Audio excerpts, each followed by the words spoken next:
할렐루야, 좋은 아침입니다. 오늘도 말씀으로 하루를 시작합니다. 슬기로운 아침 시간 역대상 23장 말씀 보겠습니다. 온 인류는 편리함과 편함을 위하여서 전력 투구하고 있습니다. 과거에도 그랬고 현재도 그러고 있으며 분명히 미래에도 그럴 것입니다. 솔직히 불편함보다 편리함과 편함이 좋죠. 불편한 거 좋아하는 사람이 누가 있겠어요. 하지만 그 편함이 능사가 아니더라고요. 무슨 말이냐? 편리함과 편함 때문에 굳이 발생하지 않아도 될 그런 일들이, 그러한 상황들이 발생하게 되는 것을 우리는 경험하게 됩니다. 예를 들어 볼까요? 자동차가 이 땅에 보편적으로 이렇게 퍼져 있을 때, 그때를 좀 볼게요. 자동차가 없을 때는 우리의 활동 범위가 좁았습니다. 그냥 도보로 이동하니까는요. 하지만 그때는 비만이 없었어요. 언제나 이동하기 위해서 뛰어야 했고 걸어야 했고 에너지를 소비해야 되기 때문에 비만이 없었습니다. 오히려 건강했습니다. 반면 자동차가 보편화되고 집집마다 2대, 3대 이렇게 있는 그 상황 가운데 모든 사람들이 걸음이 줄어들고 에너지를 자꾸 활용하지 못하다 보니 몸에 비만이 생기고 성인병이 증가해서 아픈 영혼들이 많이 발생하게 되었습니다. 분명히 자동차가 있으므로 삶은 편해졌지만 비만과 성인병이 발생하여서 몸이 아픈 일이 드러난 것이죠. 편리함, 편함 마냥 좋은 것 같지 않아요. 이 원리를 그대로 교회에 한번 적용시켜 볼게요. 교회는 313년을 기준으로 인하여서 큰 전환을 맞이하게 됩니다. 313년 콘스탄티누스 황제가 밀라노 칙령을 발표하면서부터 기독교는 크게 변화를 경험하게 돼요. 그 전까지 기독교는 로마 땅 안에서 자유롭지 않았습니다. 숨어서 예배했고 믿음을 지키기 위해서 카타콤을 견전하면서 생명을 유지하게 되었죠. 하지만 이 밀라노 칙령 때문에 로마 땅 안에 기독교가 국교화되면서 자유로움이 선포되었습니다. 근데 그 자유로움은 오히려 그 이후 신앙이 느슨해지고 믿음이 방만해져서 교회의 타락으로 이끌게 되어지는 모습이 발생하였습니다. 한국교회는 안 그럴까요? 한국교회는 일제강점기와 6.25 때는 나라의 자유와 아픔을 치유하기 위해서 무던히 노력했던 그런 공동체였습니다. 하지만 이런 경제가 성장하면서 교회도 같이 성장하게 되면서 현재 기독교는 손가락질 당하는 그런 대상이 되었습니다. 커지고 편하고 힘이 있어 보이는 그것이 좋아 보이지만 오히려 그것이 타락의 모습으로 변질되는 상황이 되었던 것이죠. 편리한 것, 편한 것 마냥 좋은 것 같지 않아요. 근데 오늘 본문에 보면은요, 누구보다 삶이 편하고 편리해지는 지파가 있습니다. 어떤 지파일까요? 레위 지파요. 왜요? 성막 시대에서 성전 시대로 바뀌었으니까는요.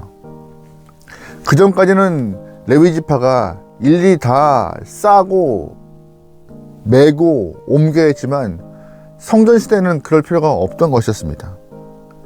25절 말씀 볼게요.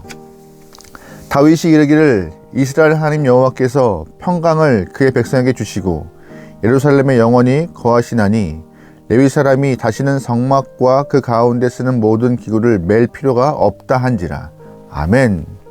성막 시대와 성전 시대, 이렇게 구약을 좀 나눠 본다면 성막 시대에는요, 레위 지파를 중심으로 하여서 성막에 있는 모든 기물들, 기구들 또한 성막 자체를 싸고 풀고 메어서 움직이는 일을 해야 했습니다. 당연하게 여겼던 것이에요. 불편하지만 하나님의 명령이니까. 하지만 성전 시대에는 기물을 싸고 풀고 이동할 일이 없다 보니 가장 편함을 경험했던 지파가 레위 지파였던 것이에요. 그래서 하나님은 다윗의 그 입술을 통하여서 레위 지파가 조금 더 방만해지고 좀 타락해지고 나태할 수 있는 그 상황들을 미리 차단하고자 다윗에게 지혜를 허락하시고 그들에게 선포하라 말씀하시는 것입니다. 오늘 그 말씀을 좀 보려 해요. 어떻게 하면 타락하지 않고 조금 더 믿음을 지켜내며 하나님 앞에 가까이 붙어 살 수 있는가에 대해서. 첫 번째, 다윗은 레위 지파에게 말합니다. 너희가 하나님 섬기는 일에 전념하라고요. 28절 말씀입니다. 그 직분은 아론의 자손을 도와 여호와의 성전과 뜰과 골방에서 섬기고 또 모든 성물을 정결하게 하는 일, 곧 하나님의 성전에서 섬기는 일과. 아멘. 섬기고 섬기는 일, 이 섬기는 거에 대해서 집중해야 한다라고 말하고 있죠. 너희가 이제 기물을 싸고 풀고 이동하는 일은 없지만 본문 말씀처럼 성물들을 깨끗이 관리하고 너의 마음을 관리하고 너의 몸을 관리하여서 항상 여호와를 섬기는 것에 집중하라. 우리가 시간이 좀 여유로우면요 다른 마음을 품게 돼요. 레위 사람들도 마찬가지죠. 성전 기물들을 싸고 풀고 이동하는 그 시간들을 확실히 줄여졌기 때문에 모든 그 시간은 어디에 쏠려요? 나에게 쏠릴 수밖에 없어요. 나에게 쏠리면 결국 다른 생각과 다른 마음을 품을 수밖에 없는데, 그런 것을 이미 방지하고자 너 하나님 섬기는 일, 특별히 성전 기물을 깨끗하게 하는 일, 너의 마음을 깨끗하게 하는 일에 집중해야 한다라고 레위 사람에게 말하고 있는 것입니다. 우리의 삶도 마찬가지입니다. 우리도 조금의 여유와 시간적인 좀 넉넉함이 있다면은 당연히 우리의 마음도 다른 곳에 쏠릴 수밖에 없어요. 그래서 하나님 말씀하세요. 우리에게 너희는 분명히 여호와를 섬기는 것에 집중해야 한다. 눈과 귀와 마음이 자꾸 너의 여유로움 때문에 다른 것에 쏠리는 순간 믿음 망가져, 믿음 흔들려. 여호와께 집중해, 이 말을 하고 계신 것이죠. 여러분, 여호와께 집중합시다. 두 번째, 다윗이 레위 지파에게 했던 말은 무엇이냐? 너희가 타락하지 않고 온전히 믿음을 지킬 수 있는 방법은 무엇이냐? 바로 아침과 저녁으로 감사와 찬송을 여호와 앞에 드리라 말하고 있습니다. 30절이에요. 아침과 저녁마다 서서 여호와께 감사하고 찬송하며. 아멘. 감사와 찬송이 뭐예요? 여호와를 인정하고 기억하는 거예요. 시간의 여유와 조금 더 이렇게 편리한 삶이 있으면요, 잊기 쉬워요. 잊어버리기 쉬워요. 하지만 잊지 않기 위해서 너희가 아침과 저녁으로 하나님을 찬양하고 감사함을 표현해, 그래서 기억해야 해 라고 다윗은 레위 지파에게 말하고 있는 것이죠. 또한 이 감사와 찬송은 뭐예요? 여호와를 인정하는 것이에요. 우리에게 편리함과 편함과 안식과 평안함을 준 여호와, 그분의 은혜를 잊지 말라라고. 너희에게 편함을 주신 분은 여호와라고 말하고 있는 것입니다. 너희가 잘해서 너의 능으로, 너의 힘으로 너의 삶이 여유롭고 평안해진 것이 아니야. 하나님의 은혜로 너희의 삶이 편해졌으니 그 하나님을 향하여서 찬양과 감사를 끊임없이 아침과 저녁으로 해야 하며, 우리에게 은혜 허락하신 주님을 향하여서 마음을 드리는 것, 그것이 필요한 거야. 그래서 여러분, 찬양과 감사는 겸손의 모습인 것입니다. 겸손. 신앙이 믿음이 조금 흔들리면은 대번에 들어가는 것이 뭔지 아세요? 겸손함이 사라져 버려요. 주 앞에 무릎 꿇고 머리 조아리는 일이 점점점 줄어들어 버려요. 다른 마음 품게 돼요. 여러분, 겸손이 사라지면 타락과 연관되십니다. 그래서 우리가 겸손해지기 위해서는 아침과 저녁으로 여호와를 기억하며 그 은혜를 상기하며 찬양하는 일, 감사를 드리는 일, 그 일에 게으르지 않게 소망합니다. 그래서 오늘 본문은 레위 지파에게 너희 찬양하는 일, 감사하는 일 잊지 마 라고 다윗은 언급하는 것이죠. 세 번째, 다윗은 레위 지파에게 너희의 믿음, 너희의 신앙을 잘 지키기 위해서 어떻게 되느냐? 바로 여호와 앞에 드리라 라고 말하고 있습니다. 31절 말씀입니다. 또 안식일과 초하루와 절기의 모든 번제를 여호와께 드리되 그가 명하신 규례와 정한 수요대로 항상 여호와 앞에 드리며. 아멘. 31절 말씀에 드리는 것을 두 번이나 언급하고 있습니다. 두 번이나. 그만큼 우리가 조금 더 여유로워지고 조금 더 이렇게 편해지면요, 드리는 것을 게으르게 하게 돼요. 왜? 마음이 다른 곳으로 가니까는요.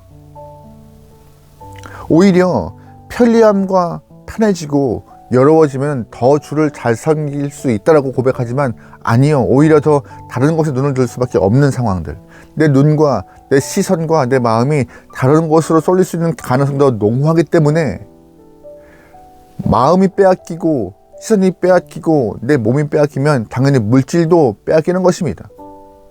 하나님은 그걸 우상 숭배를 하시는 것이에요.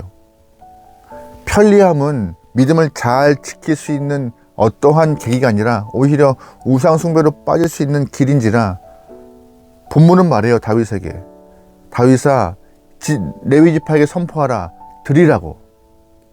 드려야, 드리는 곳에 마음이 있는 곳에 물질이 있고 마음이 있는 곳에 드림도 있는 것이에요. 그래서 다윗은 이스라엘 레위 지파에게 여호와 앞에 드리는 것을 게으르게 하지 말라라고 말하고 있습니다. 여러분, 오해하지 않게 소망하는데, 신앙생활하면서 목회자가 헌금에 대한 이야기를 할 때가 있어요. 11조에 대한 이야기를 할 때가 있어요. 단순히 교회 재정과 목회자의 삶을 위해서 12조를 말하는 것이 아니에요. 그 물질이 있는 곳에 마음이 있다고 말하고 있는 것이에요. 물질이 있는 곳에 그들의 믿음이 있다고 말하고 있는 것입니다. 여러분, 주 앞에 드림이 단순히 물질을 말하는 것이 아닙니다. 우리의 인생, 우리의 시간, 우리의 에너지, 우리의 관심 다 주 앞에 드릴 때에 우리의 믿음도 신앙도 우리의 삶도 건강해질 수 있는 것이에요. 오늘 본문 잘 기억하셔야 합니다. 정말로 누구보다 편하고 편리해질 수 있는 이 레위 지파가 하나님은 염려가 되어서 다윗의 입을 통하여서 그들의 편리함이 타락으로 방만함으로 빠지지 않기 위한 방법, 믿음을 지키기 위한 방법을 3가지 말씀해 주셨습니다. 기억하세요? 첫 번째, 바로 여호와를 섬기는 것에 집중하라 말하고 있습니다. 여호와를 섬기는 것. 두 번째, 감사와 찬송을 아침과 저녁으로 계속 드려야 한다고. 그래서 겸손한 모습을 유지하라고. 세 번째, 드리는 것에 게으르지 않으라고. 드림이 즐거워야 한다고 다윗은 말하고 있습니다.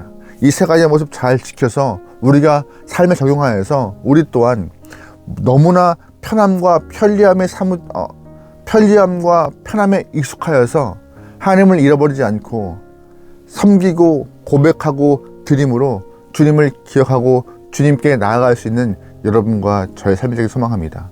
오늘 하루 우리가 살면서 주님만 기억하며 주님께 집중하여 섬기고, 또한 상황 될 때마다, 시간이 날 때마다 감사와 찬송으로 주를 고백하며, 또한 우리의 시간 또한 주 앞에 드릴 수 있는, 또한 물질도 드릴 수 있는 여러분의 삶이 되길 소망합니다. 이 3가지를 잘 지켜내서 건강한 신앙을 유지하시기를 주님으로 축원합니다. 아멘. 기도하시겠습니다. 하나님, 성도로서 편리함과 편함을 추구하지 않고 믿음으로 주님을 쫓고 감사와 찬양으로 주를 높이며 주 앞에 우리의 모든 것들을 드려서 쓰임받을 수 있는 도구된 삶을 살도록 하소서. 우리의 마음밭에 주님의 은혜와 말씀을 심겨주셔서 행복함을, 진짜 참 평안함을, 생명을 누리기 원하오니 주님이시여 역사하여 주십소서. 오늘 하루 많은 일들을 경험할 터이고 그때마다 선택을 할 터인데, 우리의 선택은 편함을 위한 선택이 아니라 믿음을 위한 선택, 주님의 영광을 위한 선택이 되게 허락하소서. 모든 것을 맡겨오며 예수님의 이름으로 기도합니다. 아멘.